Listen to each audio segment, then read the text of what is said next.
आप सभी को एग्जाम नैनो यूट्यूब चैनल में हार्दिक स्वागत है। आप सभी को पता है कि जेटेट का सिलेबस जो है वो काफ़ी हार्ड है और ऐसे ऐसे चीज़ों को डाला गया जो कि एक टेट एग्जाम के लिए बिल्कुल भी सही नहीं है। और आज भी जैक के ऑफिस में जा कर के विद्यार्थी लोग गए थे और वहाँ पर बात हुआ है और ऐसा प्रतीत हो रहा है कि सिलेबस आपका चेंज हो सकता है। बट जब तक आपका सिलेबस चेंज नहीं होता, जब तक आपको ऑफिशियल नोटिफिकेशन नहीं मिलता है सिलेबस चेंज होने का, तब तक ऐसा मत सोचिएगा कि आप जब फिर से सिलेबस आएगा तब जाके हम पढ़ेंगे। जब तक आपको ऑफिशियल सिलेबस नहीं मिलता है तब तक आप उन सारे टॉपिक को करते रहिए जो कॉमन है। चाहे सिलेबस चेंज भी हो तो भी उन सारे टॉपिक को आप एक्सपेक्ट कर सकते हैं कि वो सारे टॉपिक रहेगा ही रहेगा। सिलेबस चेंज होना चाहिए, हर हाल में सिलेबस को चेंज करवाना है। अगर इसी सिलेबस के साथ अगर आप जेटेट के एग्जाम देंगे तो सबसे ज़्यादा दिक्कत किसको होगा? सबसे ज़्यादा दिक्कत दिक्कत जो है आपका जेटेट देने वाले विद्यार्थियों को होगा। क्यों होगा? क्योंकि आपका सेक्शनल कटअप भी आप रखे हैं। अब ये सेक्शनल कटअप भी पास नहीं कर पाएंगे अगर ये सिलेबस आपका रहेगा। अगर आप साइंस का सिलेबस को देखेंगे जेटेट का, वो काफ़ी आपका किसी भी एंगल से वो टेट एग्जाम का सिलेबस नहीं है। वो आप देख पा रहे होंगे कि जो आईआईटी जेम का जो सिलेबस होता है, जहाँ से आपका एमटेक वगैरह में एडमिशन होता है, एमएससी वगैरह में एडमिशन होता है, उस सिलेबस को डाल दिया गया है क्लास 6 to 8 के बच्चों को पढ़ाने वालों के लिए। तो ऐसा नाइंसाफी है पूरा का पूरा। आप एक सिलेबस नहीं दे पा रहे हैं ढंग से, तो आप अपने आप को कैसे कह सकते हैं कि कैसे आप अपने आप को साबित करेंगे बच्चों के सामने कि हाँ आप झारखंड राज्य के लिए काम कर रहे हैं? ऐसा प्रतीत हो रहा है कि आप झारखंड के लिए काम ही नहीं कर रहे हैं। आप चाहते नहीं कि यहाँ के बच्चे क्या हो, पास हो। बाकी स्टेट का टेट का सिलेबस आप उठा के देख लीजिए, वहां पर आपको देखने को मिलेगा कि जो है आपका सिलेबस किस प्रकार का है। वहाँ पूरा का पूरा सीटेट को टैली करते हुए आपको सिलेबस देखने को मिलेगा। तो जो सीटेट है जो कि आपका सेंट्रल बॉडी है, वो सिलेबस अगर इस टाइप के दे रहे होंगे तो कुछ सोच कर ही ना दे रहे होंगे। आप क्या सोचकर इस सिलेबस को पब्लिश किए, वो भी आपको बताना चाहिए कि हाँ ये सोचकर हम सिलेबस को पब्लिश किए। वैसा कुछ नहीं, सिलेबस मांगा गया तो सिलेबस दे दिया गया इस टाइप से। तो ये पूरा का पूरा गलत हो रहा है झारखंड के विद्यार्थियों के साथ, अपना झारखंड के साथ गलत हो रहा है। क्योंकि झारखंड के ही बच्चे अगर पास नहीं कर पाएंगे तो फिर कोई मतलब नहीं बनता है जेटेट देने का। फिर इसमें आप फॉर्म का फी इतना हाई रखे, 1300 रुपीज, 1300 रुपया एक पेपर का रखे हैं आप, ये कहाँ सा सही है? तो इन सारी चीज़ों को देखते हुए ऐसा लग रहा है कि जेटेट को जबरदस्ती निकाला गया सरकार की ओर से। और सरकार चाहते ही नहीं कि यहाँ के बच्चे जेटेट पास करें, चाहते हैं कि यहाँ उलझे रहे। जैसे अभी कैसे उलझाना हुआ, अभी आपको ऐसा सिलेबस दिया गया कि आप उलझ गए।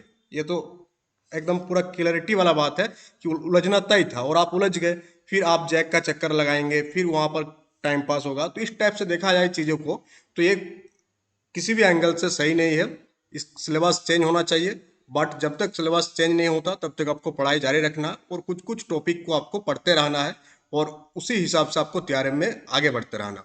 तो चलिए हम लोग आज की सेशन की शुरुआत करते हैं। और आज हम लोग बात करेंगे हिंदी साहित्य का इतिहास को लेकर के, जो कि आपका जेटेट का लेवल 2 का हिंदी का सिलेबस है। चाहे आप साइंस ग्रुप से बिलोंग करते हैं, चाहे आप एसएसटी ग्रुप से बिलोंग करते हैं, आपको ये टॉपिक यहाँ पर देखने को मिलेगा। तो हम लोग बहुत ही शॉर्ट वे में सारी चीज़ों को डिस्कस करेंगे, एग्जाम पॉइंट ऑफ व्यू से डिस्कस करेंगे, जहां से आपका क्वेश्चन बन सकता है। जैसे आपसे पूछा जा सकता है कि चंपू क्या होता है या चंपू किसे कहते हैं। तो हम लोग जानते हैं कि हिंदी में 3 प्रकार का साहित्य हम लोगों को देखने को मिलता है, एक गद्य, दूसरा पद्य और तीसरा चंपू। ये चंपू क्या है? गद्य और पद्य दोनों में हो तो उसे हम लोग चंपू कहते हैं। जो साहित्य आपका गद्य और पद्य दोनों फॉर्मेट में हो तो उसे हम लोग किस नाम से जानते हैं? उसे हम लोग चंपू कहते हैं। और हिंदी साहित्य के इतिहास को अगर हम लोग देखेंगे तो इसे हम लोग 4 कालखंडों में डिवाइड करते हैं। पहला कालखंड है आपका आदिकाल, सेकंड है आपका भक्ति काल, थर्ड है आपका रीति काल और चौथा है आपका आधुनिक काल। अब एक एक काल को हम लोग डिटेल्स में डिस्कस करेंगे। अगर हम लोग हिंदी साहित्य का वर्गीकरण करें तो पहले आता है आपका आदिकाल। आदिकाल को हम लोग वीरगाथा काल के नाम से भी जानते हैं। फिर आता है आपका मध्यकाल। मध्यकाल में आपका 2 पार्ट आता है, एक भक्ति काल आता है और एक रीति काल आता है। भक्ति काल को हम लोग पूर्व मध्यकाल के नाम से जानते हैं, रीति काल को हम लोग उत्तर मध्यकाल के नाम से जानते हैं। फिर आता है अपना आधुनिक काल, जिसे हम लोग गद्य काल के नाम से जानते हैं। और आधुनिक काल को फिर जब हम लोग डिवाइड करते हैं तो भारतेंदु युग आता है, द्विवेदी युग आता है और छायावादी युग आता है।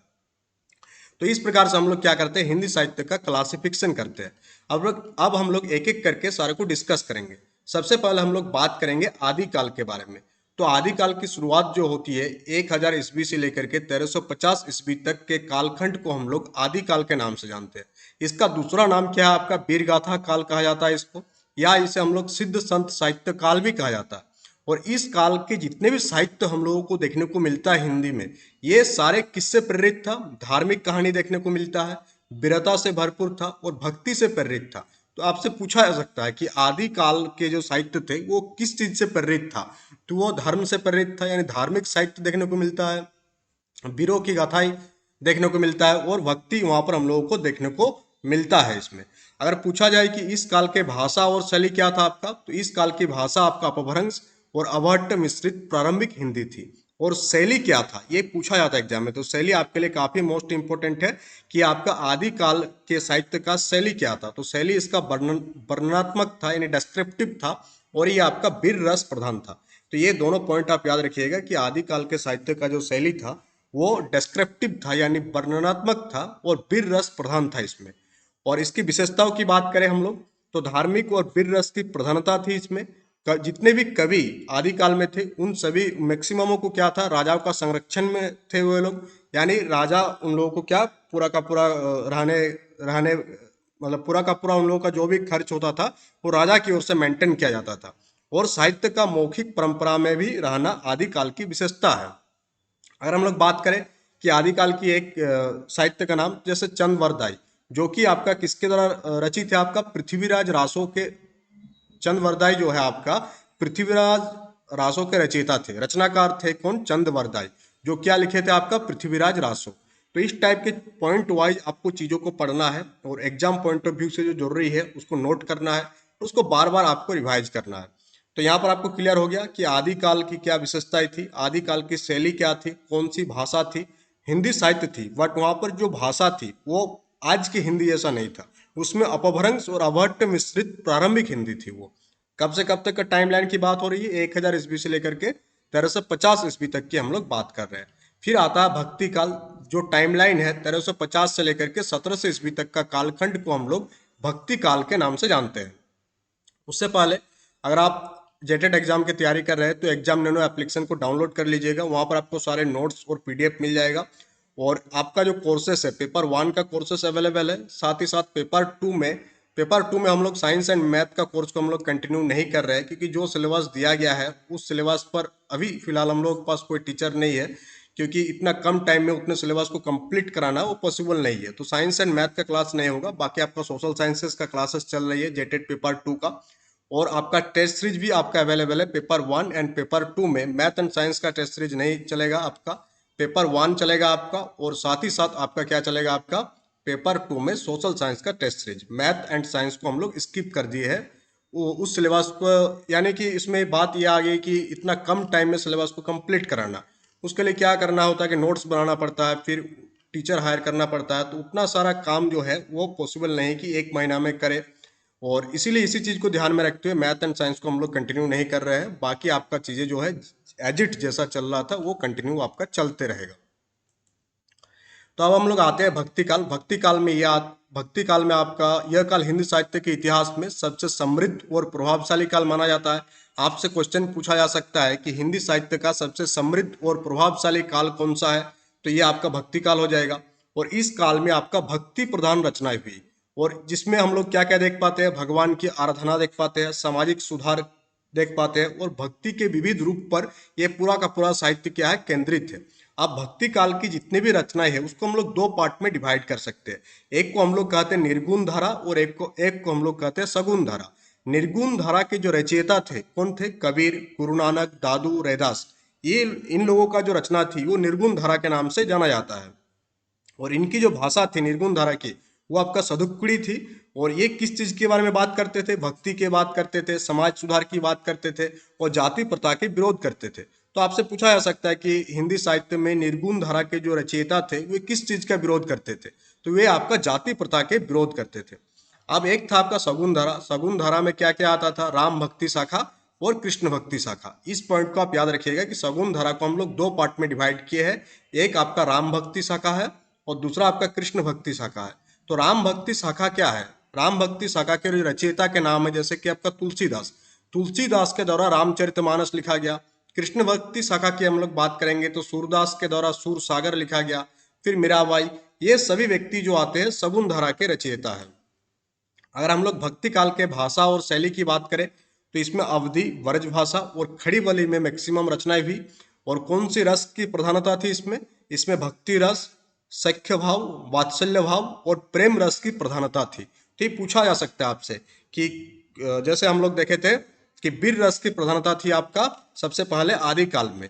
फिर हम लोग आते हैं भक्ति काल में, तो भक्ति काल में हम लोगों को प्रेम रस की प्रधानता देखने को मिलती है। तो मैच वाला क्वेश्चन भी आपसे दे दिया जा सकता है, इधर सारा काल रहेगा, इधर आपका रस के नाम लिखा रहेगा।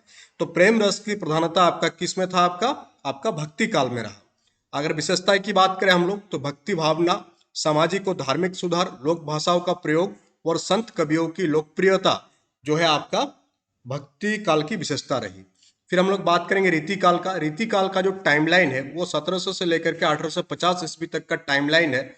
और इस काल में श्रृंगार रस का सबसे ज्यादा प्रयोग हुआ है। तो आप याद रखिएगा, रीतिकाल, श्रृंगार रस, और इसे हम लोग काव्य शास्त्र का काल भी कहते हैं। इसमें आपका दरबारी जीवन के बारे में वर्णन मिलता है। श्रृंगार रस और नायक नायिका भेद का वर्णन इसमें किया गया। प्रमुख रचयिता जैसे कि बिहारी, केशव दास, ये सारे उन टाइम के काफी फेमस आपका रचयिता थे। फिर हम लोग बात करेंगे किस भाषा में लिखा गया, तो ब्रज भाषा प्रमुख रही आपका किस काल में? आपका ये जो हम लोग बात कर रहे हैं रीतिकाल के, तो रीतिकाल में कौन सी भाषा प्रमुख रही? ब्रज भाषा प्रमुख रही। काव्य में किस चीज की प्रधानता रही? तो अलंकार और श्रृंगार रस। ये पॉइंट काफी इंपॉर्टेंट है कि रीतिकाल में आपका अलंकार और श्रृंगार रस का सबसे ज्यादा यूज हुआ है। फिर हम लोग नेक्स्ट काल की ओर बात करेंगे, वो है आपका आधुनिक काल, जो कि आपका 1850 से लेकर के अभी तक चल रहा है। तो ये जो आधुनिक काल है ये आपका हिंदी साहित्य का सबसे विविध और सबसे परिवर्तनशील काल है। क्योंकि हम लोग आधुनिक काल में ही देखते हैं कि हिंदी साहित्य में काफी परिवर्तन हम लोगों को देखने को मिलता है। और विभिन्न साहित्यिक आंदोलनों का जो विकास हुआ ये आपका आधुनिक काल में ही हुआ। आधुनिक काल में काफी युग देखने को मिलता है, जैसे कि आपको भारतेंदु युग आया, द्विवेदी युग, छायावाद, प्रगतिवाद, प्रयोगवाद और नई कविता। ये सारे आधुनिक काल के आपका डेवलपमेंटल फेज है। सबसे पहले हम लोग बात करेंगे भारतेंदु युग। टाइमलाइन आप याद रखिएगा, पूछा जाता है आपसे। तो 1850 से लेकर के 1900 तक आपका भारतेंदु युग चलता है। और भारतेंदु हरिश्चंद्र को हम लोग किस नाम से जानते हैं? आधुनिक हिंदी साहित्य का नींव जो रखे वो किसने रखे? वो भारतेंदु हरिश्चंद्र। उनकी प्रमुख रचना जैसे कि आपका वैदिक हिंसा, हिंसा न भवेति, भारत दुर्दशा, ये सारे उनकी प्रमुख रचना है। तो प्रमुख रचना भी आपको याद रखना है। फिर आता है द्विवेदी युग। द्विवेदी युग आपका 1900 से लेकर के 1920 तक है आपका। महावीर प्रसाद द्विवेदी के नेतृत्व में हिंदी गद्य का विकास हुआ। ये पॉइंट काफी इंपॉर्टेंट है कि हिंदी गद्य का विकास किसके नेतृत्व में हुआ? तो द्विवेदी, महावीर प्रसाद द्विवेदी के नेतृत्व में हिंदी गद्य का विकास हुआ। जैसे कि आपका मैथिली शरण गुप्त के द्वारा लिखा गया भारत भारती, जयशंकर प्रसाद के द्वारा लिखा गया कामायनी, जैसे कवियों की प्रमुख रचना है द्विवेदी युग का। फिर आपका युग आता है छायावाद। क्या आता है आपका? छायावाद। छायावाद काल में क्या होती है? भावुकता, प्रकृति प्रेम और आत्मा की अभिव्यक्ति प्रमुख थी। प्रमुख रचनाकार कौन कौन थे? जैसे कि जयशंकर प्रसाद, सूर्यकांत त्रिपाठी निराला, सुमित्रानंदन पंत और महादेवी वर्मा छायावाद काल के प्रमुख रचनाकार है। फिर आता है आपका प्रगतिवाद, जो कि आपका 1936 से 1950 तक का टाइमलाइन है। और इस काल में समाजवाद और यथार्थवाद पर क्या दिया गया? जोर दिया गया। प्रमुख रचनाकार कौन कौन है आपका? नागार्जुन, त्रिलोचन और मुक्तिबोध जो है आपका प्रमुख रचनाकार है प्रगतिवाद के। फिर आता है आपका नई कविता और प्रयोगवाद का टाइम, यानी 1950 के बाद का टाइमलाइन। इस टाइम क्या होती है? भाषा और शैली में काफी प्रयोग हुआ। प्रमुख रचनाकार जैसे कि आपका धर्मवीर भारती, रघुवीर सहाय, कुंवर नारायण प्रमुख जो है आपका प्रयोगवाद 1950 के बाद के रचनाकार है। भाषा और शैली की बात करें आधुनिक युग की, तो खड़ी वाली हिंदी का प्रयोग प्रमुख रूप से उपयोग हुआ। और इस टाइम में क्या आता है? गद्य और पद्य दोनों में क्या आती है? डाइवर्सिटी आती है और साहित्यिक विधाओं की विस्तार होता है। विशेषताएं क्या रही? राष्ट्रीय चेतना, नेशनलिज्म की भावना हम लोगों को आधुनिक काल में देखने को मिलता है। आधुनिक काल के हिंदी साहित्य में समाज सुधार, विविधता और प्रयोग धर्मिता, यानी काफी एक्सपेरिमेंट किया गया लैंग्वेज के ऊपर, हिंदी साहित्य के ऊपर, जो कि हुआ आपका आधुनिक काल में। अगर हम लोग कंक्लूजन निकालें तो हिंदी साहित्य का इतिहास क्या है? एक समृद्ध और विविधतापूर्ण यात्रा है जो विभिन्न कालों में सामाजिक, सांस्कृतिक और राजनीतिक परिवर्तनों को दर्शाता है। प्रत्येक काल की अपनी विशेषताएं हैं और अपना योगदान है, जो कि आपको हिंदी साहित्य को क्या देता है? एक अनूठी पहचान देता है। तो इस प्रकार से आज की क्लास में इतना ही। फिर हम लोग नेक्स्ट बात करेंगे हम लोग इसी चैप्टर का आपका एमसीक्यू क्वेश्चन, जो कि हम लोग कल डिस्कस करेंगे। और उससे पहले अगर आप बैच एक्सेस करना चाहते हैं तो एग्जामिनर एप्लीकेशन को आप डाउनलोड कर लीजिएगा, वहां से आप बैचेस को एक्सेस कर सकते हैं। Thank you.